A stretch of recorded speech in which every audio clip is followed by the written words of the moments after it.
Hey everyone, Chat Sematary is back, as is Alex DiVincenzo of Broke Horror Fan. We're talking all about the 1991 TV movie, Sometimes They Come Back. And, it's probably a good thing this was a TV movie. Wouldn't you agree, Alex? I would. It definitely feels like a TV movie, I can say that. Yeah, and honestly, I had not seen this one before, but I had already read the story in Night Shift. And then I was reading into it a little more, and this was actually supposed to be one of the series in the Cat's Eye anthology movie, which is kind of something that I've noticed that has become a pattern with some of Stephen King's short stories. There have been some things where it was like, oh, this was supposed to be in Creepshow 2, but they didn't end up using it.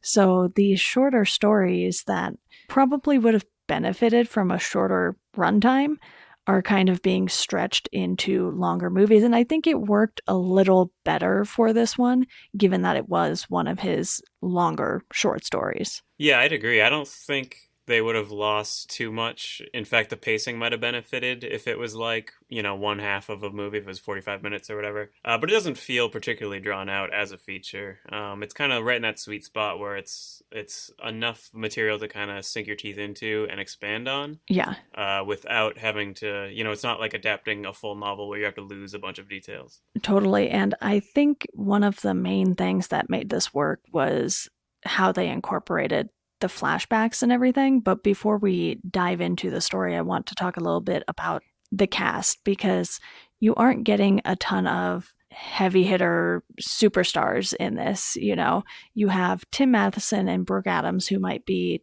two of the better known actors out of this movie. And I will admit, though, the Greaser Gang looked perfect for what they were going for. Yeah, they were great, and the leader of the Greaser gang was Robert Russler, who was in A Nightmare on Elm Street 2. Okay. Glad you knew that because I did not. And then I mean, minor spoiler alert, I guess, but one of the Greasers who is still alive, he's not the one who comes back, is William Sanderson from Blade Runner. So there's like a couple like kind of character actory type people. Yeah, when I was watching it, I was like, a few of these people look kind of familiar, and it's probably because they just have these bit roles and pop up in random shows and stuff throughout the years. Exactly. But given that this was a TV movie, I think the cast did really well with what they had to work with because one of the things I've been discussing as far as the TV movies go is the limitations that brings on. Because back in the 70s, 80s, and 90s, TV had more restrictions than it did today, especially the stuff that was airing on like ABC and CBS. You kind of had to go more towards HBO or something like that to have something where you could really just show everything you want to show. But given the restrictions for this, they did a really nice job with how they laid out the story, how they portrayed these characters, and what they were able to show. There were a lot of practical effects in this, and I think that was something that helped too. Yeah, big time. The effects were great. Relatively, I mean, gory is not necessarily the right word, but we see some burned up greaser, almost zombie looking guys that are pretty cool. Yeah. And fairly risque, I suppose, for TV. Although, I mean, this wasn't like from the 70s. This was 1991, so they kind of knew what they were doing at that point, I suppose. But yeah, I really appreciated it. I thought the effects added a lot to the production value. They did change a few things from the story too, just so it would be better suited for an adaptation. Mm. The location changed just because, you kind of shoot in locations that are available. And the short story actually took place in Stratford, Connecticut, which, given that it's Stephen King, I think a lot of people probably assume, oh, this must have taken place in Maine. Like, no, close, but not quite Maine. And then in the movie, I believe they are in Kansas City, both sides, so Kansas and Missouri, filming this. So you still kind of have this same vibe of the small town and kind of how everyone knows everything about everyone. And you really see that with the students of Jim Norman because they all kind of know right away, oh, he's this teacher coming from Chicago and, he lost his temper and got fired. So you can't keep very many secrets in this town. And the way they have Jim's anger slowly start to come back. First he breaks a ruler, pointer stick, whatever it was, and then he physically grabs one of the students, even though he's the only one who knows the student is actually a dead guy coming back to haunt him. Yeah, I mean, I thought they did fairly well at the small town vibe. I mean, I think when it comes, I mean, obviously the town is often almost a character in and of itself in a Stephen King story, but where he did venture, I mean, still in New England, but at least to Connecticut for this one. I don't think it mattered quite as much because they still, as long as they have that small town vibe, that it could be anywhere USA, and I think that worked well here. Yeah, it really did. Have you read the short story before? I have, but it's been quite a while. Okay. From what I recall, rewatching the movie, the biggest difference was the ending. But yeah, I mean, the details are hazy. Yeah, I mean, I read it like last year and it's still hazy for me because I've gone through so much Stephen King stuff since Night Oh, Shift. I'm But sure. it's one of those things where as you're watching these adaptations, parts of the actual story will come back. And then, I didn't remember there being a son. And it turns out there was not a son in the story. So that's another big change that they made for the adaptation. But I think it was an effective change because Jim having a son and moving back with his family, he has this deeper understanding of how far he's willing to go to protect his loved ones because he was not able to protect his brother. So you kind of have everything come full circle where he's going to stand up for himself this time and he's going to stand up for his family. Back then, he didn't because he was the younger brother and he didn't really know what to do in that situation. Right, it's interesting because you normally when you're adapting a written work into a film, you're usually losing characters or combining characters just in an attempt to kind of streamline everything. So it's interesting that they add one, and I mean, like you said, the son doesn't do a whole lot, but it certainly raises the stakes for the story, and I do appreciate the parallels and kind of the second chance that Jim gets to prove himself with his son, where he couldn't with his brother.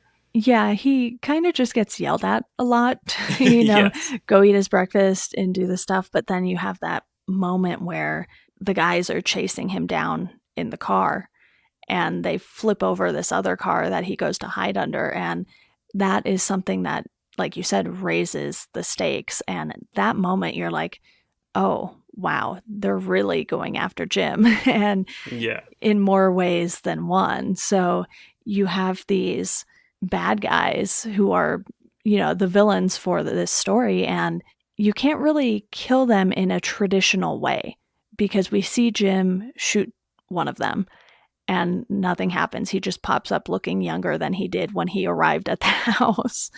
So I think what they did well with this is that they took the core of the story and kept that the same and then worked everything else around the limitations. We obviously saw a lot of things on fire Yes. because that's something they could show on TV. But, when Billy goes over the railing on his bike and he falls to his death, it cuts and you kind of just see the aftermath. Yeah, it would be interesting to see a theatrical version of this story, just to kind of delve into those moments a little bit more.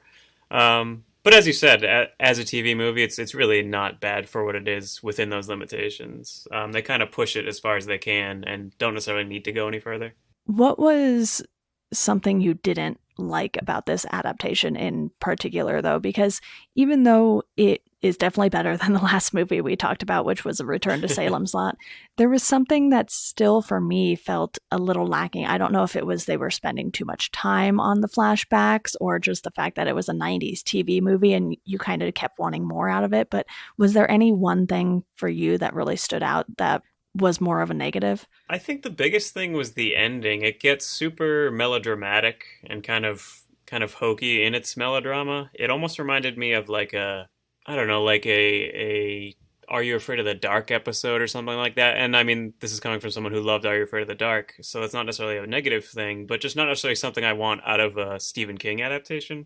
Just where it's like, I don't know, just beating you over the head with like the sentimentality of the brotherhood. Yeah, especially once you hit the point where Jim is trying to get Wayne to help him.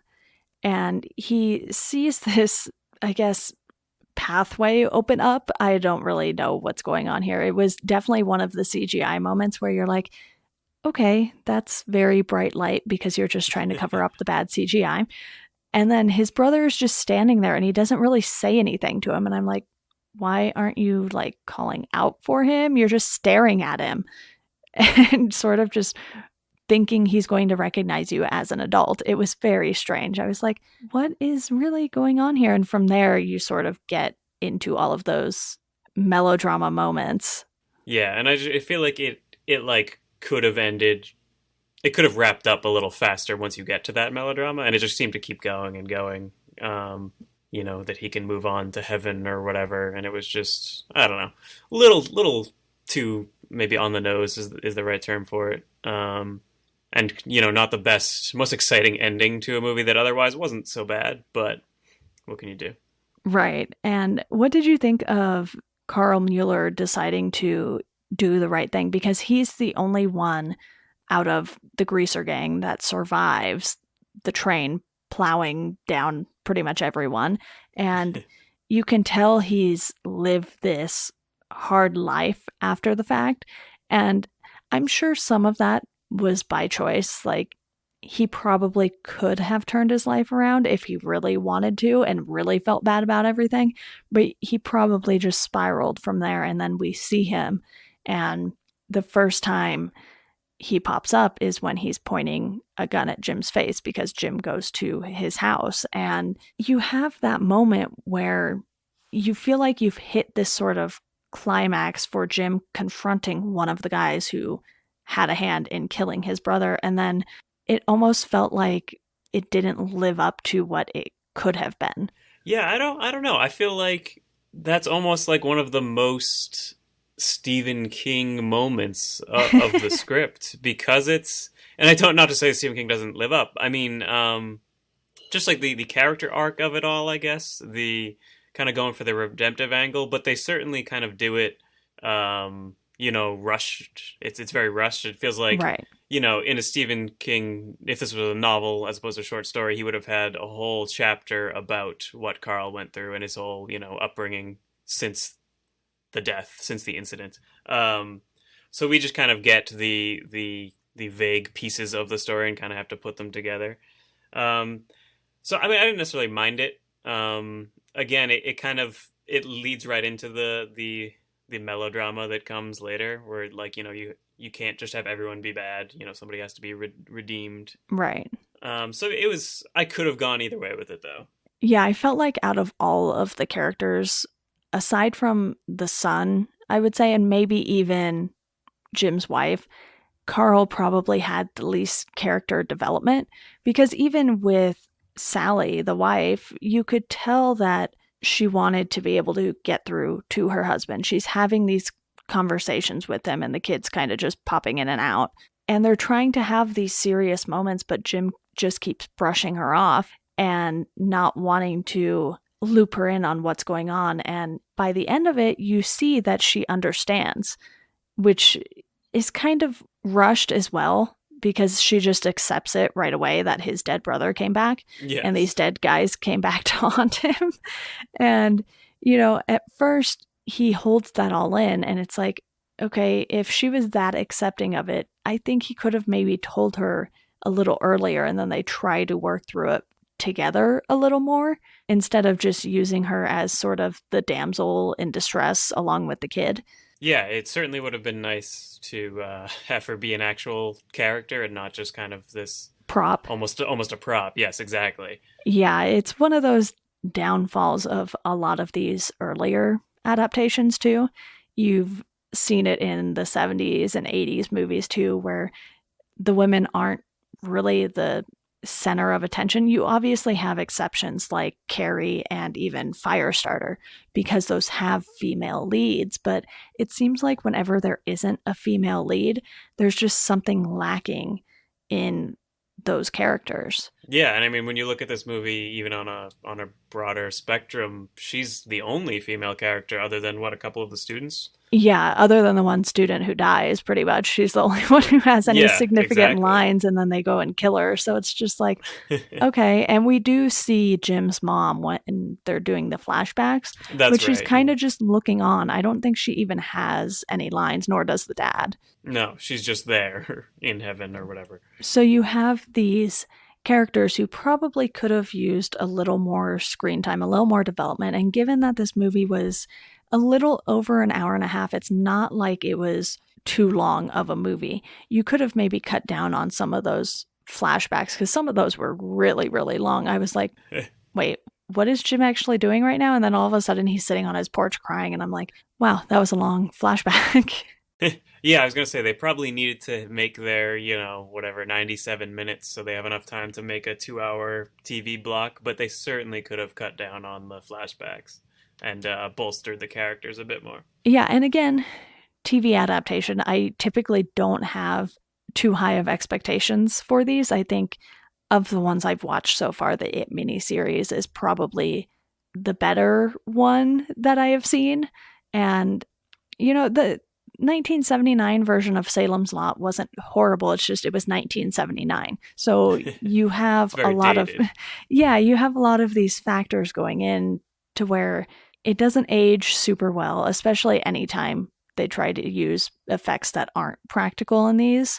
And the thing with the It miniseries was that Pennywise was such a strong figure in that series to where you were willing to forgive some of the other stuff that they left out, also because it is 1100 pages, you Yeah. have to have the expectation that even in, the remakes today, you're not going to fit everything in. But with this being a short story and the fact that they changed the short story a little in the adaptation, I was kind of like, you know, I would really love to see a 45-minute version of this because I think we would get a lot fewer flashbacks. We would get a lot fewer shots of the car with the flames on it. We got a lot of shots of that car. Yeah, I mean, it's a great looking car, but we didn't need to Yeah, say it 300 times. right. And you would almost think that car had some sort of importance the same way that Christine did, given how much they showed it. It was like you kind of wanted the car to have a little bit of personality, given how much you were looking at it. Yeah, good point. It was probably the most expensive part of the production was getting that car and putting Yeah. a cool paint job on it. So they were like, we're gonna get all our value out of this. Yeah, exactly. But I do want to talk about some of the things I did like, which a lot of that came with just the acting on Tim Matheson's part. I think he did a really nice job of playing this sort of tortured teacher because he knows he has an anger problem and he just can't get over what happened in this city 27 years ago because his brother dying right in front of his eyes when he was, what, 9 years old? That's a very big deal. So the fact that he would even want to go back there, I found that very strange, but also very compelling for driving the character. It is. I mean, it's always more interesting, I think, when your lead character is flawed in some way. So it was interesting to have Jim have this thing that he had to overcome from his past. I mean, it's kind of a classic Stephen King trope. But they did well with it, and like you said, Tim Matheson was really good in the lead, especially for again TV movie. You have pretty low expectations for in terms of performance, but he did well. Totally. And I think one of the other things I really liked was the fact that he didn't just go back and move into his old house that he grew up in. Instead, that looked pretty dilapidated. You had it all boarded up. And we later do find out that Carl Mueller kept going back and just looking at the house and he kind of watched it wither away. So that did give us a little insight into his character and the fact that Jim went back numerous times. You were like, okay, clearly this is still something he's holding on to. And he hasn't really ever worked through it from what we can tell. And given that this was a movie that came out in 91 and the event technically took place 27 years ago, that's a time period where people didn't really talk about their feelings. Right, that's true.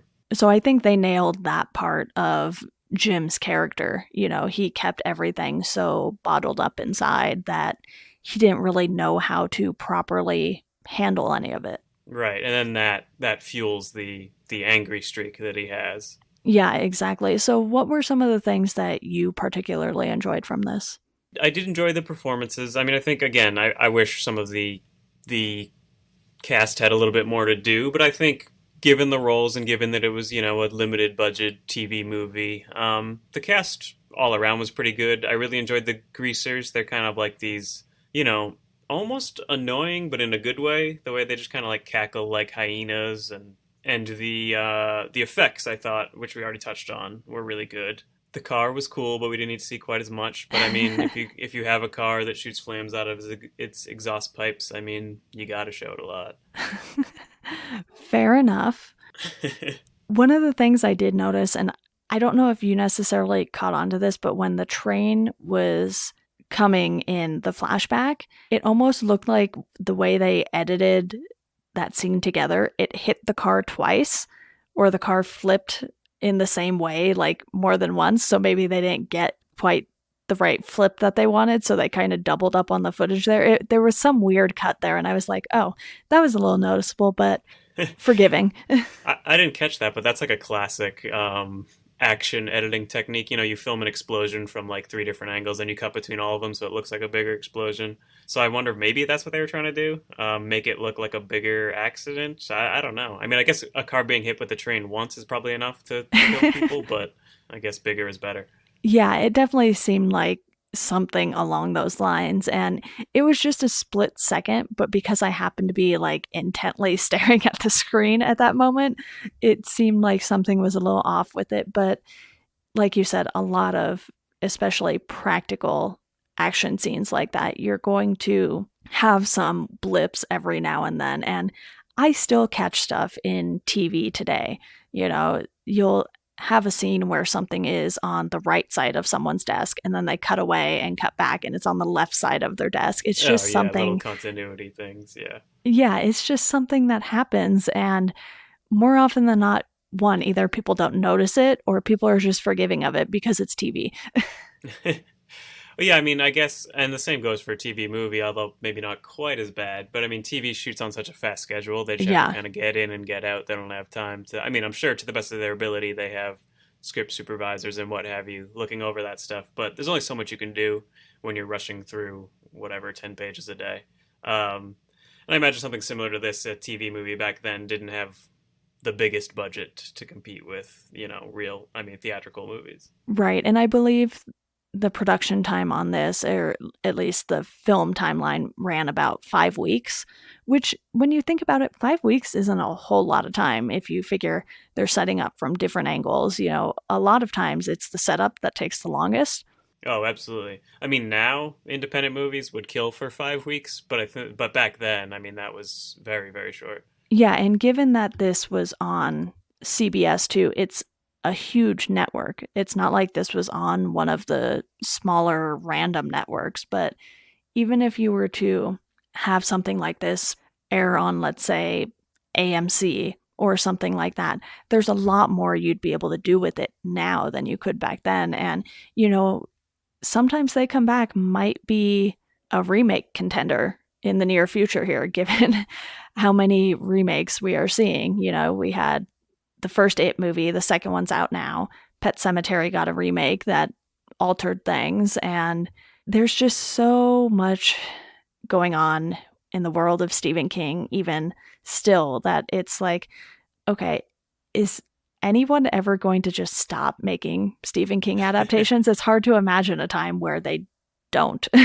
Yeah, I mean, they've been pretty constant since they started with Carrie, right? Was that the first film? Yeah. And I mean, Stephen King keeps churning out material, and now it's been long enough that they can remake some of these older ones and get a whole new generation to watch. So like you said, I mean, as long as he keeps writing, and I mean, God willing, he will, and people keep watching, I can't imagine it might slow down. I think it'll kind of ebb and flow because after this one, I mean, once we get to the 90s, it was relatively slow, I think, for a while for adaptations, at least good ones. They still made them, they just weren't good. Yeah, I think the 90s, there's a lot of TV stuff going on Yeah. because I know after this, I'll be watching Golden Years.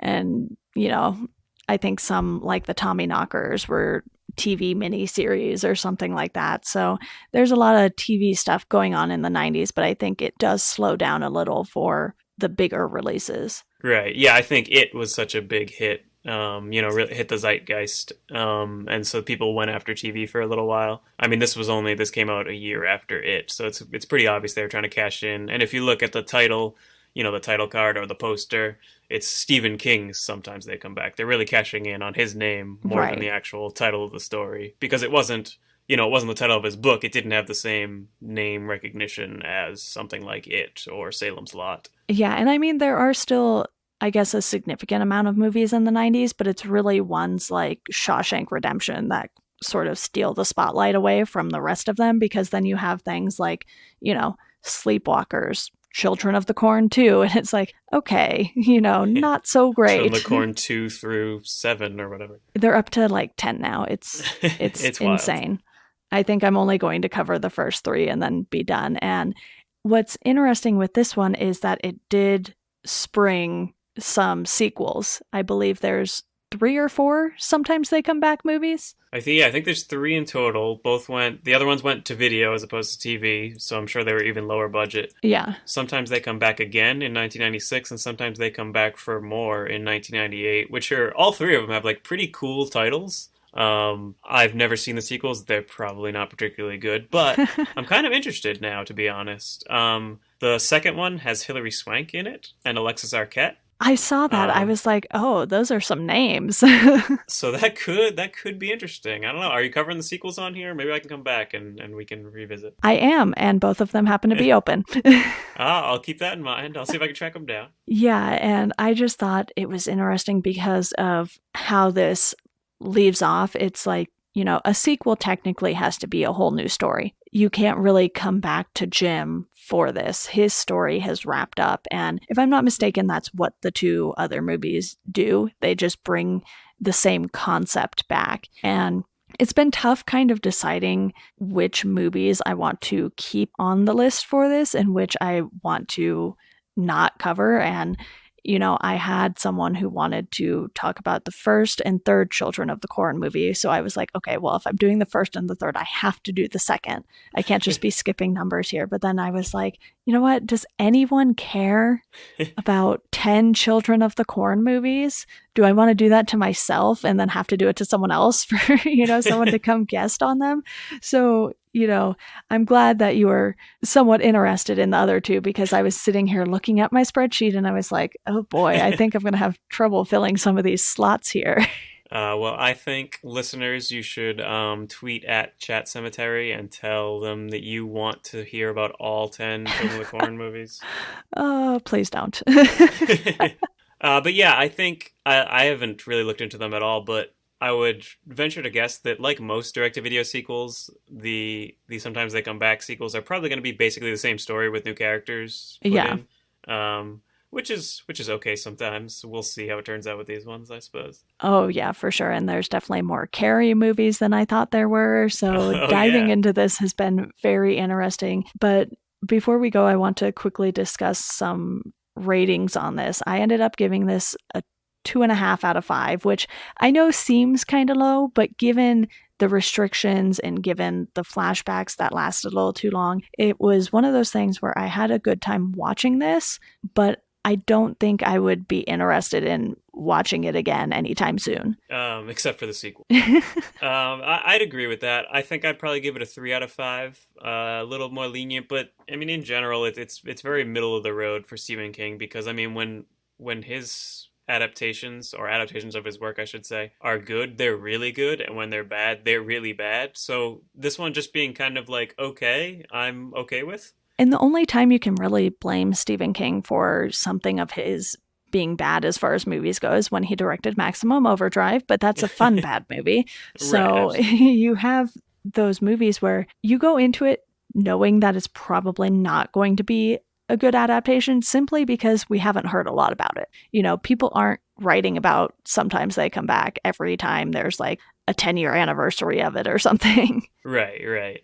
I mean, I think that's another reason why we haven't quite seen this one remade yet, although I wouldn't be surprised because it does have, like I said, maybe not the most recognizable, but kind of a memorable and cool title. I wouldn't be surprised if somebody, whoever has the rights, are shopping them around now that Stephen King's hot again. Yeah, and even when it seems like the adaptations have died down a little for Stephen King works, you then just get this group of them coming. You know, we have It Chapter 2 out right now. In the Tall Grass is coming October 4th on Netflix. Then you have Doctor Sleep in November, and you just keep getting these things that seem to cluster around each other. And you're like, okay, we're going to get hit with a lot of Stephen King stuff here. Yeah, I mean, sign me up. Now they're getting the rights to his books before they're even published, which is kind of incredible. Yeah, The Institute was released a week before we're recording this, and the same day it was announced that it was going to be a limited series. And I was like, Yeah. wow. Which means that deal must have been in the works for months before they actually announced it. Right. And that had happened before because I believe there was one of his movies. Oh, it was Christine, actually.